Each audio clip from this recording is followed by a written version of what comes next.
పద school bus cool cool school bus. Driver మామ bus ఆపండి, సోము రాము స్టాప్ వచ్చింది. ఏయ్ కొత్త స్కూల్ బస్, సోము రాము జాగ్రత్తగా బస్ ఎక్కండి.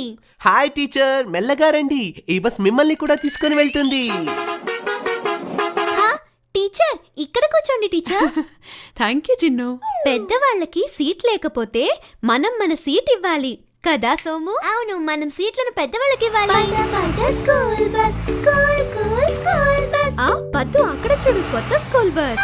అమ్మా, నా టిఫిన్ బాక్స్ పెట్టడం మర్చిపోయావు కదా. పద్దు, నీ టిఫిన్ లో ఉన్నదే నువ్వు తిను, సరేనా? ఎవరో లడ్డు చేస్తున్నారు. ఏ పద్దు, నిన్నెవ్వరూ నచ్చలేరు.